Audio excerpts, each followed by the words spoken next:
Hello guys, for today's video, bumalik ulit ako para sa aking third knee therapy session. Medyo okay na ang tuhod ko, hindi na siya masakit, pero pinamassage ko ulit para yung mga natirang hangin sa loob matanggal. Nasa third floor pala nga ako at hindi na ako nag-acupuncture kasi ang sabi ng therapist, pwede naman diretso massage na lang. Kaya naghihintay muna ako ng aking number para ako na ang next na sasalang. Pero sa nakikita nyo, pinapausukan ulit para yung mga ugat sa loob hindi mabigla pag nag-massage. Ang gaan ng mga kamay nila guys, puro sila lalaki. Ang lambot ng kamay nila at ang babait. Hindi ko na-videohan yung pagmamassage, pero habang nagmamassage, nagkukwentuhan kami ni kuya. Napatanong niya kung may asawa na daw ba ako. Aroy ko, ha ha ha. Yung nagbungad asawa agad. Pero nakakatuwa kasi para hindi naman boring, diba? Habang nagmamasahe siya, ini-entertain ko din siya, nakikipagkwentuhan ako. At ang sabi nga niya, hindi ka ba naghahanap dito sa Taiwan? Ang sagot ko, ha ha ha ulit.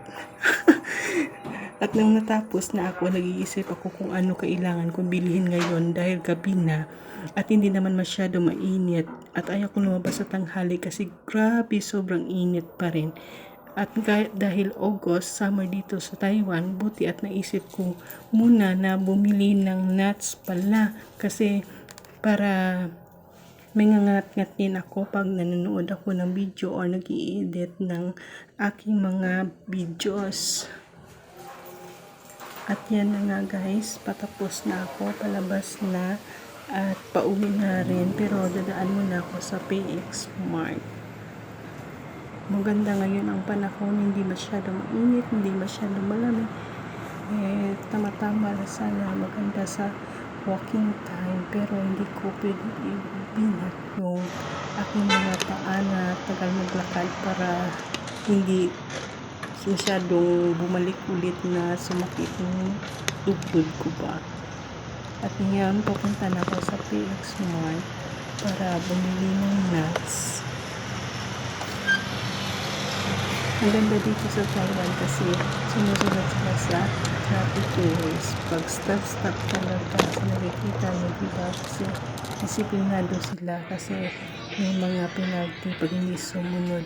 At ngayon, dito ako ngayon sa PX Mart para bumili ng nuts. Nuts na yung ginangat-ngat ko pag nag-i-edit ako ng video o nanonood ng horror movie.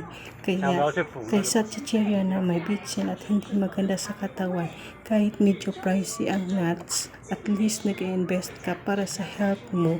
Kaysa chichirya, mura nga, hindi naman maganda sa katawan. Pag trentahin ka na, ang maganda i-invest yung para sa health natin kaysa luho. Kasi lalo pag abroad ka, katawan talaga puhunan mo dito. At thankful ako na ang ganda ng healthcare dito sa Taiwan. Yan guys, yung nuts, masarap yan siya. Maganda sa health natin. Kahit pricey siya, medyo ang kamahalan. At least, diba?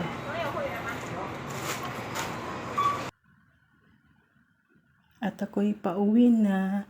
At syempre, bye-bye!